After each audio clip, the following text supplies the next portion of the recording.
Bueno, María Corina es la diputada a la Asamblea Nacional por el circuito en el que yo soy alcalde, que es el circuito de los municipios Chacao, Baruta, Latillo, en Caracas.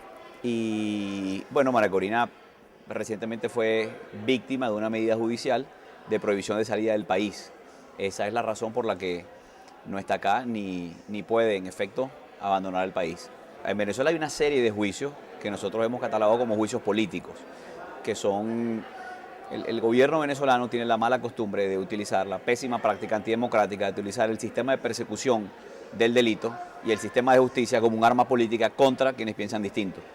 Y allí se enmarca el juicio a María Corina, igual que el juicio a Leopoldo López y tantos otros juicios políticos que hay en Venezuela en este momento. Yo mismo tengo, en este momento que nosotros hablamos, tengo 8 causas, 8 juicios abiertos. Hace aproximadamente un mes estuve en una audiencia constitucional por un recurso de amparo que intentaron sectores del gobierno, del oficialismo, contra mí, y fui condenado, en mi caso como alcalde, a prestar presencia y seguridad y presencia policial permanente a unas instalaciones del Ministerio de la Vivienda, pero esa es una de 8 causas que hay contra mí en este momento, por ejemplo. Bueno, a ver, hay varios planos. A ver, la situación política desde el punto de vista vamos a decir, de la calle, está más tranquila en el sentido de que ya el clímax de lo que fue esa protesta pasó. Fue una protesta extendida en el tiempo, que duró mucho tiempo y que además tuvo escenas de mucha confrontación. Mi municipio, por cierto, Chacao, fue el epicentro de las protestas en Caracas. Probablemente en ningún municipio en Venezuela se protestó tanto y con mayor intensidad como el municipio que yo represento, el municipio de Chacao, que por cierto tenemos daños y pérdidas importantes a raíz de esas protestas. Hay un daño a las personas, que es lo que más nos preocupa a nosotros, a nuestros vecinos. En Chacao tuvimos durante esas protestas 2 muertos, lamentablemente el primer día de las protestas, el 12 de febrero, Día de la Juventud, tuvimos a un joven llamado Robert Redman, muerto de un tiro en la cabeza, y hacia el final de la protesta tuvimos a un policía nacional bolivariano muerto también en las protestas. Además de eso atendimos en Salud Chacao, atendimos heridos de bala, heridos de perdigones, personas con impactos de bombas lacrimógenas disparadas a quemarropa, personas con quemaduras, fracturas, contusiones, disneas, asfixia, etc. Más de 280 casos atendimos durante los más de 100 días continuos que tuvimos de enfrentamientos en nuestro municipio. Pero además de eso, y también un daño, vamos a decir, material, que tiene un impacto para el municipio. Te pongo un ejemplo. En el municipio durante esos días fueron destruidas más de 230 papeleras y pipotes que hacen parte del mobiliario urbano, que fueron destruidos, transformados en barricadas, quemados, etcétera, y que reponerlos tiene un costo considerable en términos de bolívares, 2 millones de bolívares fuertes. Eso a lo mejor no te dice nada, pero es una inversión considerable para el municipio. Además de que no se consiguen en el mercado de Venezuela esas papeleras, tendremos que esperar un buen tiempo. Entonces, te lo pongo como un ejemplo. Además de eso hubo agencias bancarias destruidas, mobiliario urbano, bancos de las plazas, señalización, demarcación, inclusive vegetación, árboles, es decir, hubo pérdidas de todo tipo en el municipio. No, esos gastos, el grueso de los gastos los tendrá que pagar el municipio. Te explico, hubo daños a edificios públicos del gobierno.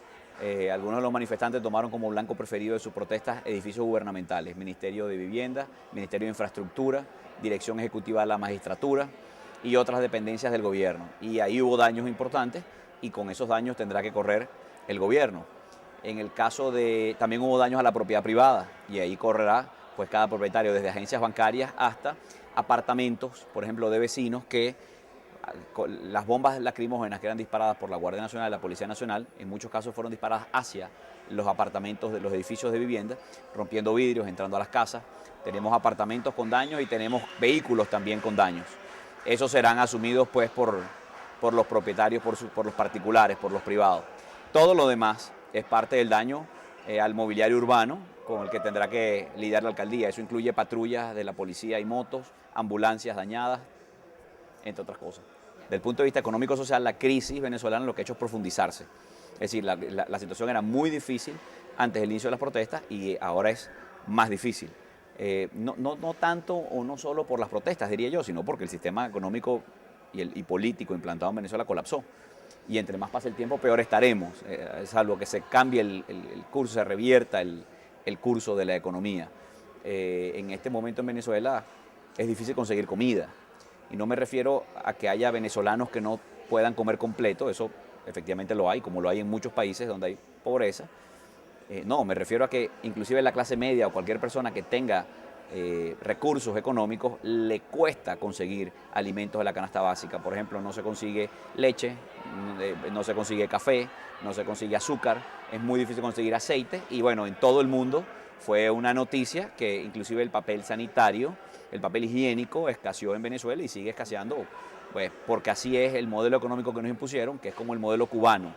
Es un modelo en donde hay que hacer colas para conseguir, hacer largas filas para conseguir alimentos, donde no hay forma, aunque tengas el dinero de comprar un vehículo nuevo o un pasaje para viajar o ni siquiera una bicicleta. Pues así es el modelo que tenemos, un modelo que asfixia y ahoga la producción.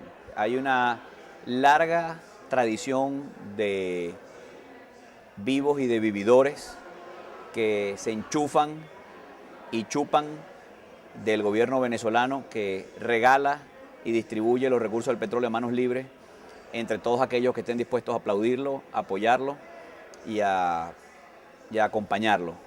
Y eso incluye gobiernos, bueno, comenzando por Cuba, pasando por gobiernos de Sudamérica, como Bolivia, Ecuador o Argentina, y eso incluye también políticos y movimientos en Europa y en cualquier parte del mundo, incluyendo a la gente cercana al Le Monde Diplomatique, por ejemplo, y a Ignacio Ramonet en Francia, o al señor de Podemos acá en España, el señor Pablo Díaz, que efectivamente tiene un organismo, una organización que hace investigaciones y que probablemente ha sido el vehículo mediante el cual se han transferido pues, millones de dólares en recursos para hacer política. Nosotros no tenemos ningún problema en que la influencia que pueda ejercer con su ideología el proyecto de Hugo Chávez se expanda por otros lugares, siempre que sea en base a sus ideas y que quien las quiera seguir o adoptar lo haga. Seguramente no conseguirá mucha gente que la siga. El problema es que utilice el dinero que es de los venezolanos, que no es del gobierno,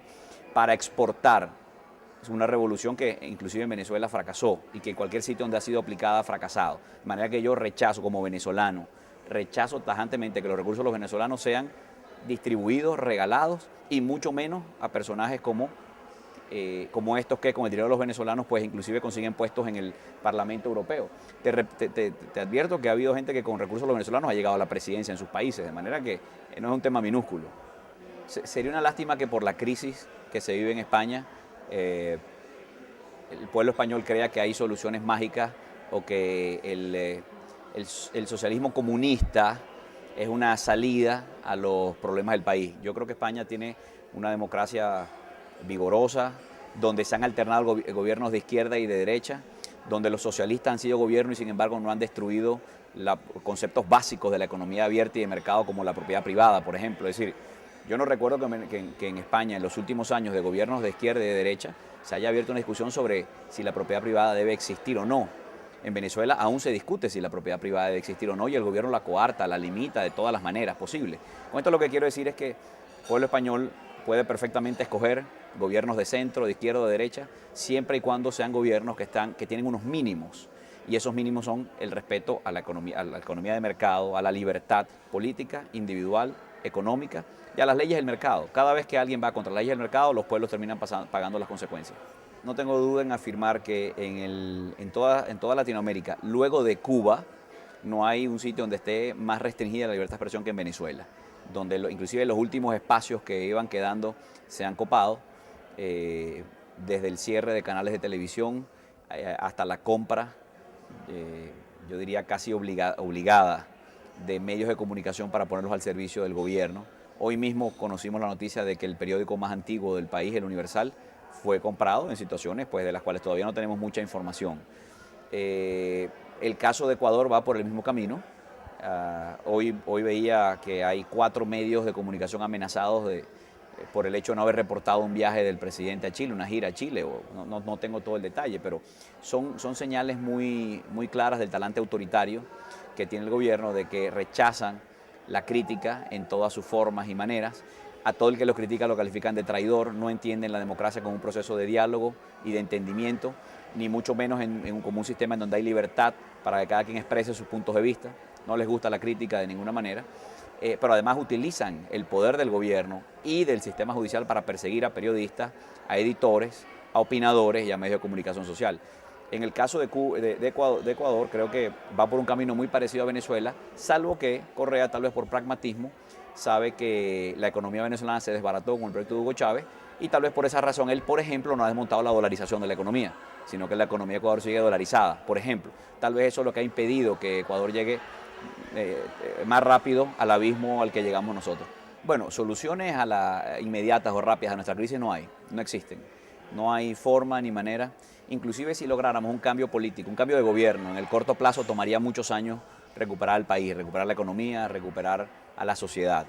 Si tu pregunta se refiere a las posibilidades de que haya un cambio de gobierno, que sería un primer paso necesario, absolutamente necesario para que el país pueda recuperarse, yo te diría que no lo veo en el corto plazo. No veo muchas posibilidades de que en el corto plazo, a pesar de la gigantesca crisis que tiene el país, no veo fácil un cambio de gobierno en el corto plazo. Tiene unos tiempos que están en la Constitución, que están en las leyes, y además tiene unos tiempos no solamente políticos, sino sociales.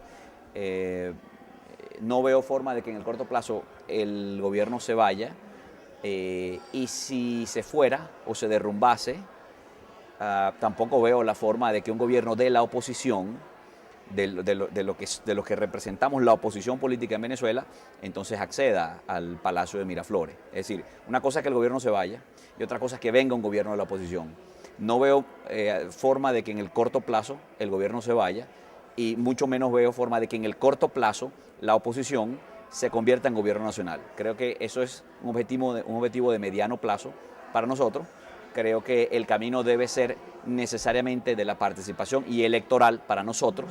Lo digo porque no conozco otro mecanismo mediante el cual la oposición pueda convertirse en gobierno en Venezuela. Es decir, la oposición no va a ser gobierno en Venezuela producto de un golpe de Estado, ni producto de la renuncia del presidente, ni producto de un estallido social. Ninguna de esos fenómenos va a hacer que la oposición se convierta en gobierno. Hay una sola forma de que la oposición se convierta en gobierno. Enrique Capriles por poco lo logra junto con la oposición unida en las últimas elecciones, pero es así, ese es el camino, ese es para el que nosotros estamos trabajando.